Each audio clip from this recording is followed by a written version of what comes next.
On today's World Insight, a diversified donor base for the World Health Organization and ways to improve the global pandemic response from the WHO spokesperson. Now we have to be very careful and vigilant as we try to open societies so we don't go back to the huge number of people who are infected on a daily basis.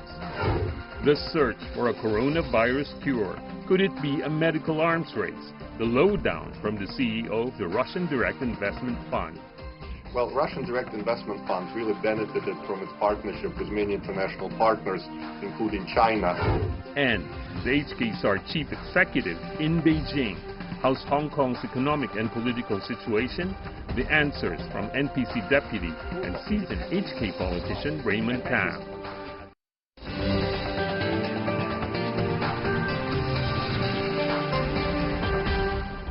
Here's our host, Tian Wei. Hello and welcome to World Insight. I'm Tian Wei. The coronavirus pandemic sweeps across the world, virtually unchecked, with 6 to 7 million confirmed infections. The WHO held its first media briefing Monday on the pandemic since U.S. President Donald Trump announced the U.S. will end funding and cut ties with the organization. The number of reported COVID-19 cases in the U.S., however, is reaching up to almost 2 million. Officials emphasized the need for testing, social distancing, and face covering amid the easing of restrictions and large protests against the police brutality across the nation. Will the ongoing protests in the U.S. lead to a spike of infections in that country? How will WHO, as an international organization, support the international community for the new normal? That's the question I asked the spokesperson of the WHO, Tarik Jasarevic, and let's hear his answers. Are you concerned from the WHO perspective about the protests going on inside North America? We have seen over the past few days it's been building up in more than 40 cities. Of course, social distancing in such case is very hard to be observed. What do you make of that situation? Are you worried from the health perspective? From public health perspective, we are basically really repeating our advice to all countries, and that is basically to look into ways on how to reduce the possible risk of exposure, trying really to strengthen health systems, make sure that health workers have everything they need in terms of training and equipment, that people are well informed about the risks, and that really we need to work all together in finding the solutions. In the U.S., as the official data suggested, between different races, there are different numbers, and the number could be very different. For example, African Americans tend to have a higher death rate in terms of COVID-19 than the other races in the United States. That's just one of those examples. So how do you see, Tarik, from the WHO's perspective? Well, this is about really about universal access to universal health coverage and access to basic health services that should be provided to all. We know that countries who are doing well are countries who have exactly that universal health coverage. Tarik, as you may know, some of the economies already opened up before scientists suggest it is the right time. Others have been closing down the borders for long. So how do you see the various governmental reactions about what to do given their own unique situations at different times? Well, every country is facing a different situation. So obviously every country will analyze where it is in this pandemic, how situation has been evolving on their territory, what are all the other elements to take into consideration, and they will make their judgment. Now, from WHO, we issued general guidance for countries who want to ease restrictions, and we understand perfectly well that people want to reconnect with their activities, with their loved ones, that countries want to resume their economic activities. What we have said, basically, what we should try to look at as we ease these sanctions is whether we are able, again, as we have already talked, to know where the virus is. Do we have in place all public health measures to test, isolate, and treat those who are sick and look for contacts? Do public health systems around the world have enough of capacity to treat eventual surge in new cases? We also have to really look into what will be needed in terms of new arrangements at the workplace, at the schools, at all the other places where people meet, so we reduce the risk of future exposure. So many countries are looking now really how the workplace should look like, how schools should look like, universities, bars, restaurants.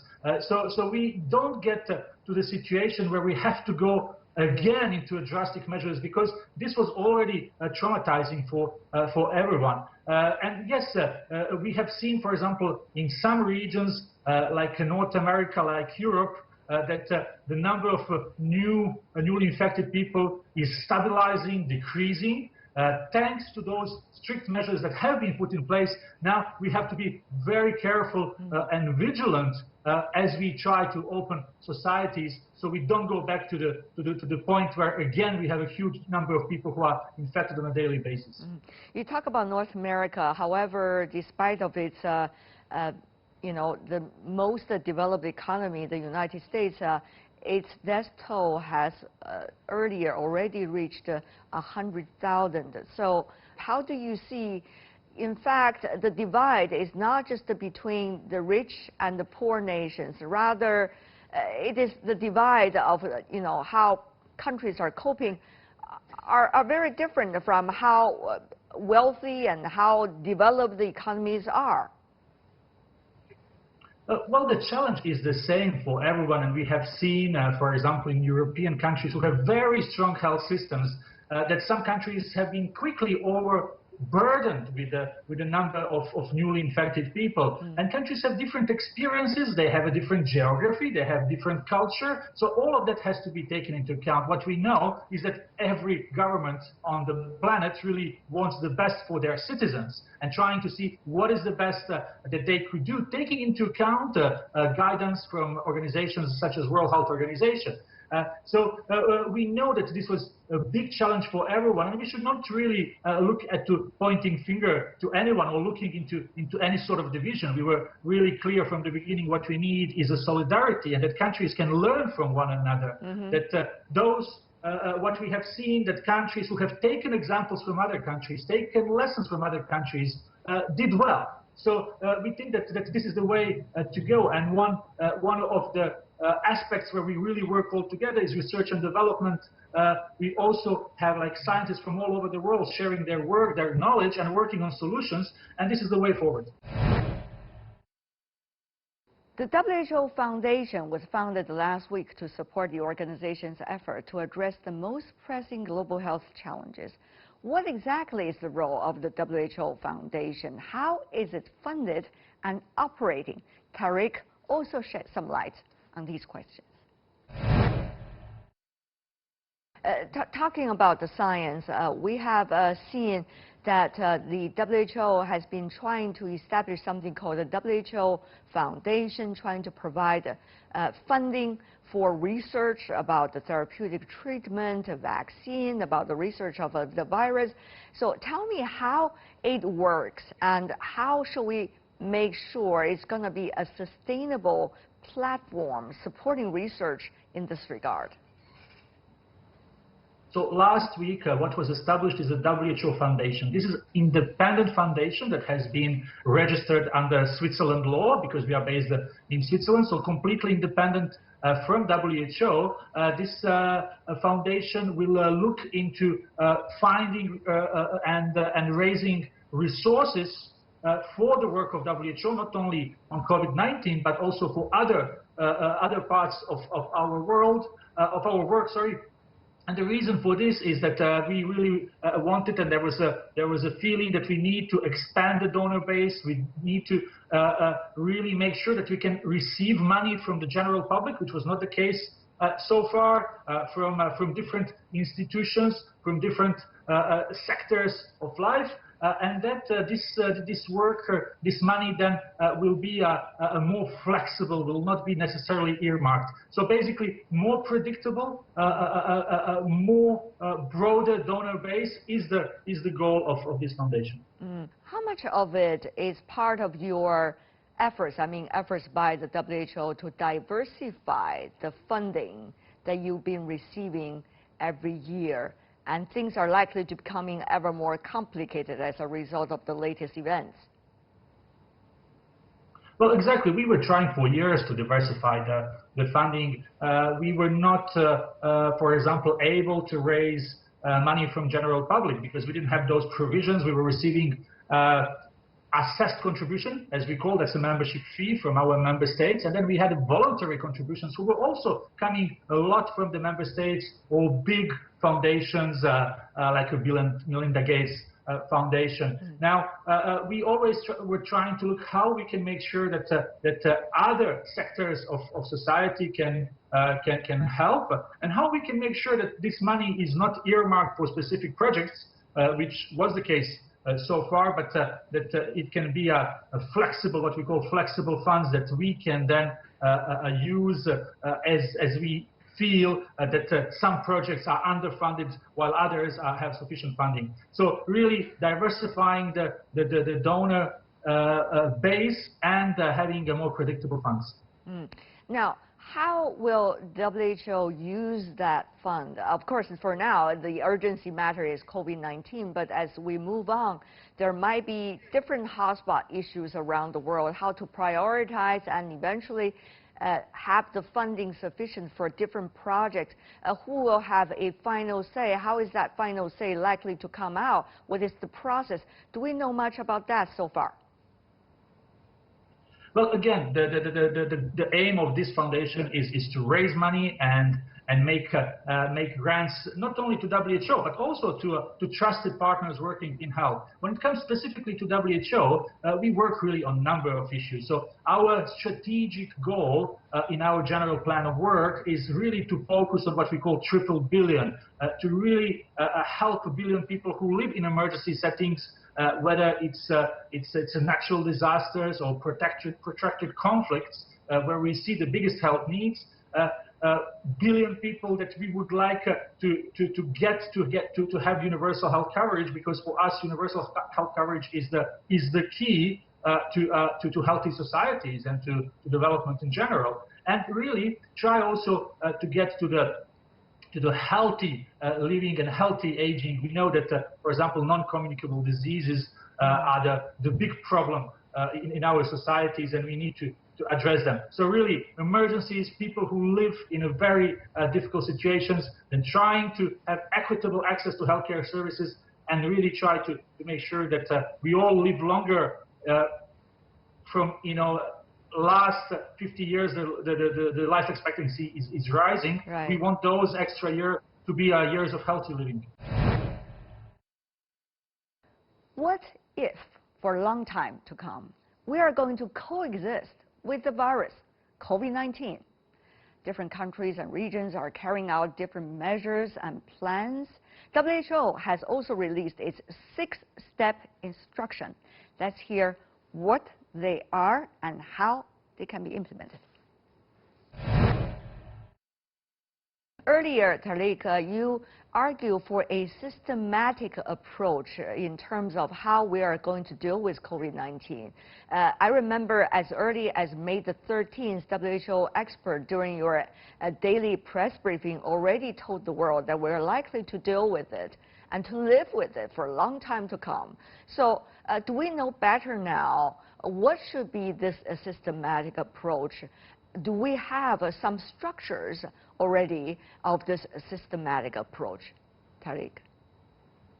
Well, first, we are learning about this virus every day. We are learning new things, and as we learn, we update our guidance on what are the best ways to fight the virus. Now, we don't know how the situation will go. It's very difficult to speculate. Likely, we will be seeing more flare-ups, more spikes, that we will have to live with the virus for certainly some time in the future, and we have to basically put in place measures as we have been putting in place measures for other diseases.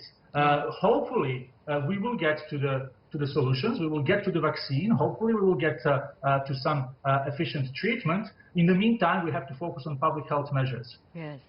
Tariq, as we speak, the Chinese students, whether they are primary students or middle school, high school, they're already coming back to their school. So to a certain degree, the society is really coming back to normalcy. At this point, given what really happened over the past 5 months, I just wonder from the spokesperson of WHO's perspective, what do you make of the temporary success we had so far, all of us? We already discussed this. Basically, we issued the guidance for any country that as we open up, we need to look into those 6 elements. That's possibility to control the disease, having public health system in place, look for vulnerable populations, make sure that we look into the ways to organize a society in a way to reduce the risk of a transmission, and also working with the population. So every country will obviously look into more details on each one of them as countries are facing different situations and have different contexts domestically. But I think it's again, it's like what we don't want is to go back to the situation where hospitals are overburdened, and then we have to go back to restrictive measures. Yeah. Will we have the scientists' investigation of the virus, of the origin of the virus, as the World Health Assembly earlier indicated? Well, I think it's important that we know the origin of the virus, because then we will know what was that intermediate animal species that transmitted the virus from the bat population to humans. So in that way, we can reduce the possible future exposures. So this work is very important for scientific community not only to understand the virus better, but also to understand the way how that virus got to humans. So hopefully the work that is being done will give some results. Are we going to see how that team is being formed? What process would they use? And how would they work with your member governments? How do they work with headquarters of WHO and things like that? It seems to be quite complicated a process, I would say. The resolution that has been unanimously adopted by the member states at the World Health Assembly puts a number of paragraphs. There are some more than 20 points for all countries and for WHO to follow. So we are looking in all of those actions that have been put forward by the resolution supported by the member states, and we have to see how we can move forward with all of those different areas of work. Thank you so much, Tariq, for joining us. I know you have very busy schedule, whether quarantine at home or work from home or work in the office. Thank you so much, as always. Thank you. That's my exclusive interview with the spokesperson of WHO, Tariq Jasarevic. And you're watching World Insight. Coming up on our program, the search for a coronavirus cure. Could it be a medical arms race? My interview with Kirill Dmitriev, the CEO of Russian Direct Investment Fund, which has been cooperating with pharmaceutical companies to come up with what they consider as an effective therapeutic.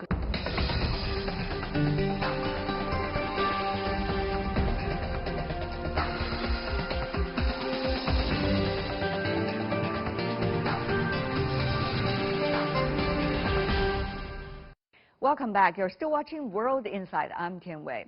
Russia said an antiviral drug it's funding has shown promising results in early clinical trials. It has called for a global collaborative approach to finding an effective COVID-19 therapeutic treatment. Will that be a great solution? The RDIF, also known as Russia Direct Investment Fund, has provided $2 million in funding for the project. Earlier, I talked to Kirill Dmitriev, the CEO of RDIF, on the future of the new drug and the importance of international cooperation. And I'm joined by Kirill Dmitriev, who is the CEO of Russian Direct Investment Fund. Kirill, good to see you. Thanks for having me. Thank you. The latest developed drugs that have been going through clinical trial. Tell me more about the antiviral drug. Well, Russian Direct Investment Fund really benefited from its partnership with many international partners, including China, on learning about coronavirus and fighting coronavirus. So we first got information about coronavirus from China in January. We started investing in testing systems, in different drugs to fight the virus, in vaccine. And today we have a very important announcement, a very important development. Our drug called Avifaviir, which uses favipiravir as the main substance, has been registered by Russian Health Ministry, so it's officially approved to use against COVID patients in Russia. So it's the first antiviral drug against COVID approved in Russia. But what's also very important is the first drug based on favipiravir that is approved in the whole world against COVID. Why is this special? Well, when coronavirus struck us, there were no antiviral drugs to really fight the virus. And the only hope was to focus which existing drugs could actually have very significant impact on the virus. So right now, there are only 2 antiviral drugs in the world approved against the virus. It's our Avifaviir, based on favipiravir substance, and Remdesivir that Gilead is doing in the US. So there are only 2 antiviral drugs that have gone through clinical trials and have received approval from governments to be used against coronavirus. So it's a very important step for the world to have drugs that can fight coronavirus, and we have some very strong statistics. So we have 90% of the patients who use this drug eliminate virus in 10 days versus 70% in the control group. But what's even more important, 65% eliminate the drug in the first 4 days versus 30% in the control group. Yeah. So there is major improvement in people's elimination of the virus.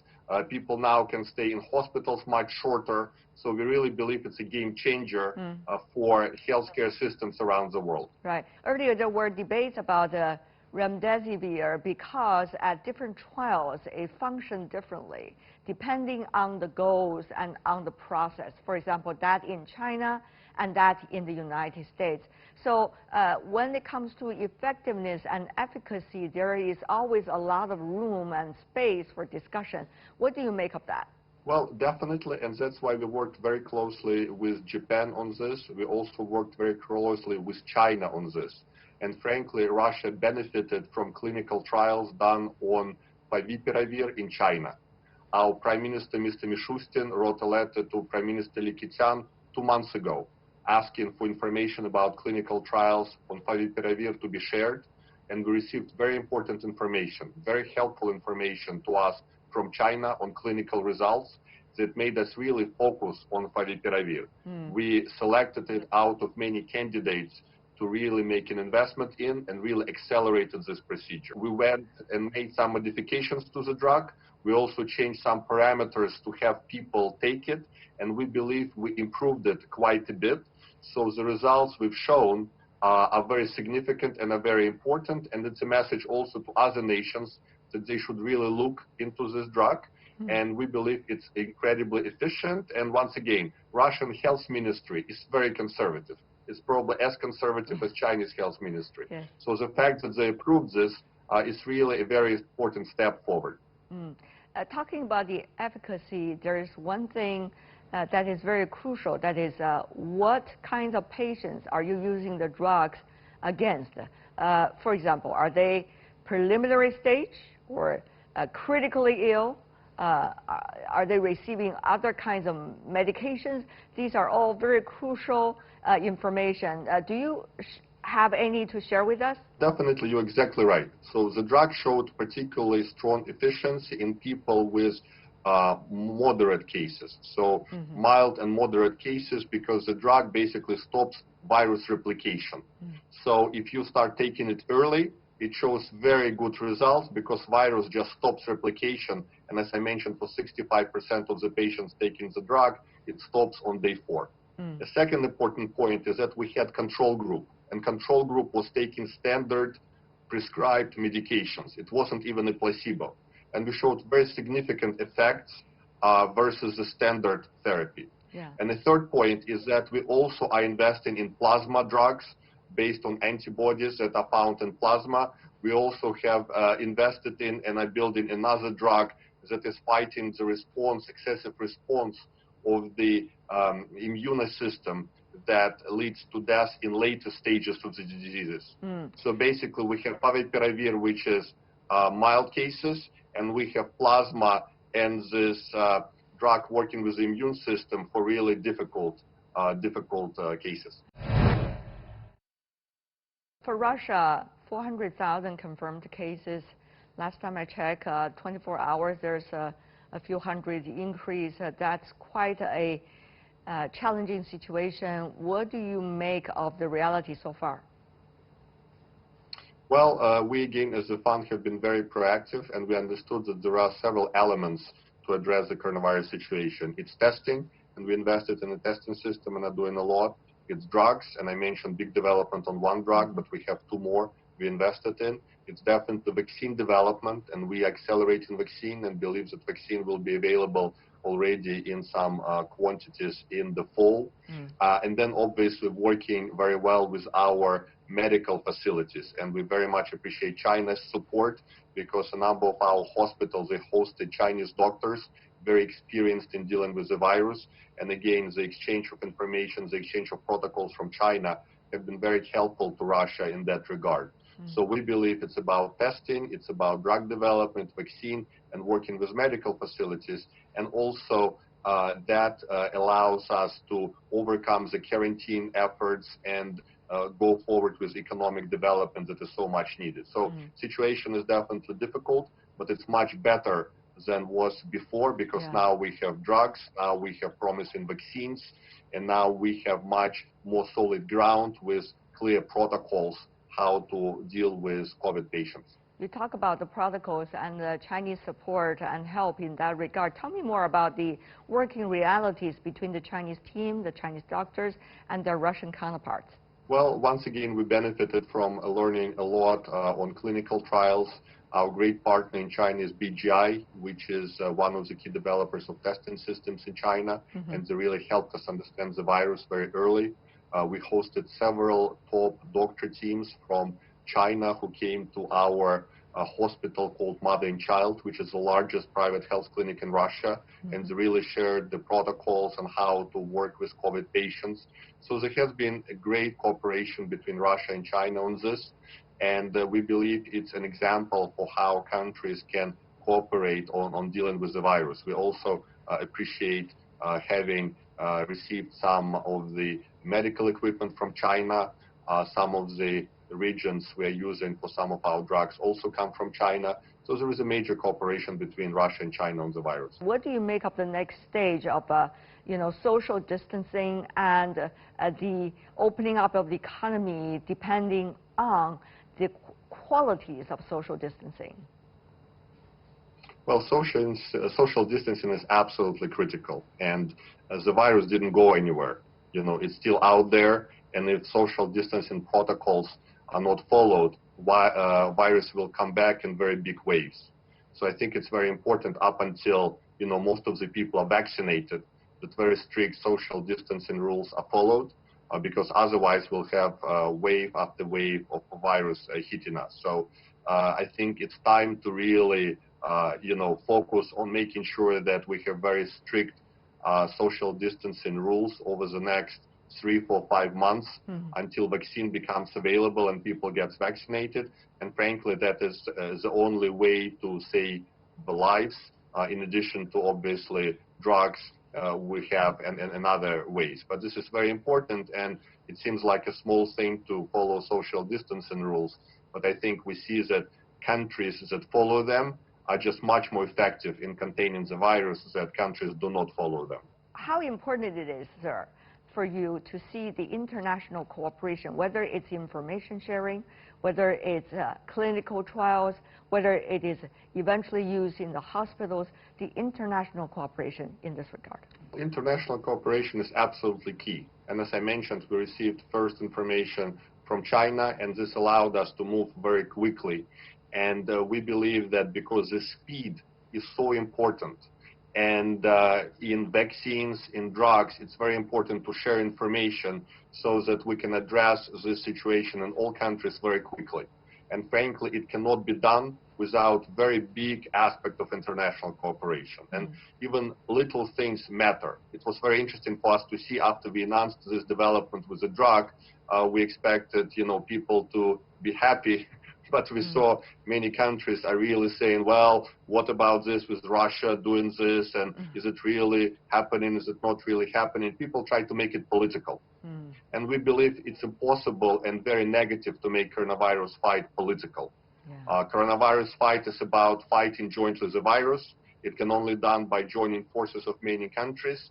And frankly, countries who understand it will be much more successful in fighting the virus jointly. We see a pandemic, a global challenge in front of us amid the geopolitics and the politics and the elections. Mr. Dmitriev, you are sophisticated enough about politics. What do you make of this mixture? Well, I think the world is in a very explosive situation right now, and basically lots of layers of negativity are combining together to really have what could be an explosive cocktail and could have really bad repercussions for the economy. Because what we see is lots of negative news for the market. We see lots of debt. We see lots of shocks that could create major reduction of the market. And of course, we see that many countries will have GDP reductions this year of 5 to 7%. So this is a very challenging time. And it's a time to really act together. And for example, on vaccines, we see the next opportunity for partnership. We know there is a great vaccine that China is developing. Russia has several vaccines it's working on. There is going to be a vaccine summit hosted by UK this week. And those are important initiatives to make sure people of the world have enough vaccines very quickly. And this, again, can only be done through international cooperation. Yeah. Of course, whether it's drugs or therapeutic drugs or vaccines, there's always the issue whether it belongs to one country or it belongs to the international community. Your thought? Well, and again, we know that lots of people try to make vaccines and try to make vaccines proprietary. We believe that sharing of information and socialization of vaccine development is very important.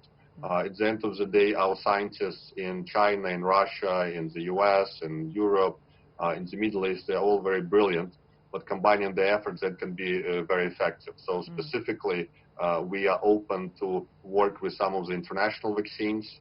We hope that other countries sort of are open to cooperation on our vaccines. And this joint cooperation on vaccines is a way to show positivity going forward. This is World Insight. Coming up in our program, the Hong Kong SAR chief executive is now in Beijing 5 days after the NPC passed a decision on national security legislation for the city. How's the economic and political situation in Hong Kong shaping up? My interview with Raymond Tam, an NPC deputy and also a seasoned politician.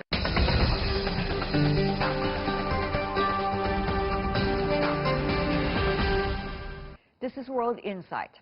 The chief executive of China's Hong Kong Special Administrative Region, Carrie Lam, pays a one-day visit to Beijing as the central government needs to hear advice and suggestions from the Hong Kong SAR government about the proposed national security law. Before the onset of the coronavirus pandemic, Hong Kong was in a tight spot with rising protests and violence on the streets. That stoked concerns over the law and order, how Hong Kong SAR's economy bears the brunt of social unrest. So the Hong Kong SAR NPC deputy Raymond Tam means no word in spelling out what he sees as the solution. Let's take a listen.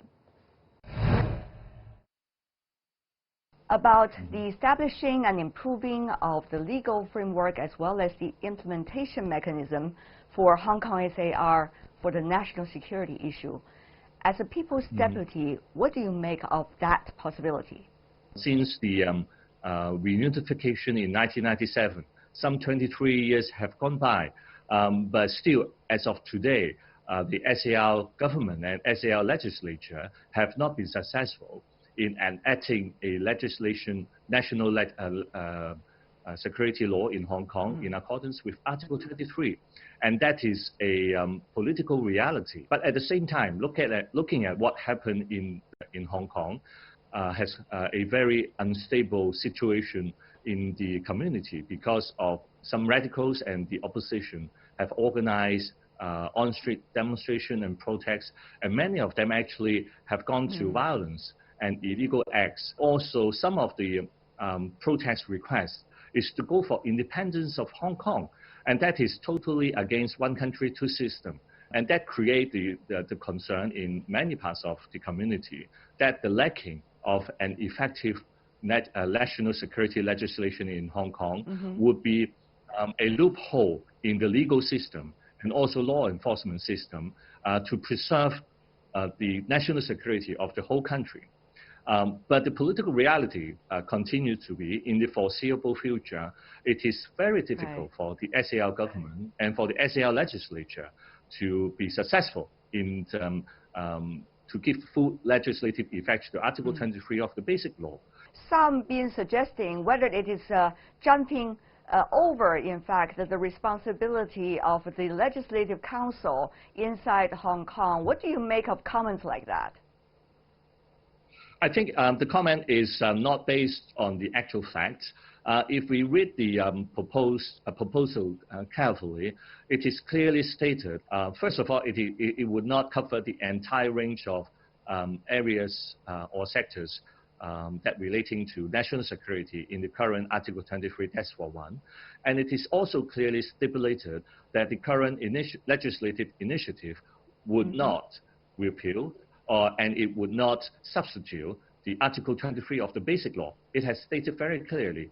And at the same time, the central authorities also state quite clearly that it remains to be the constitutional responsibility of SAR to enact a proper national security legislation in full accordance with Article 23 as soon as possible without any further procrastination in Hong Kong.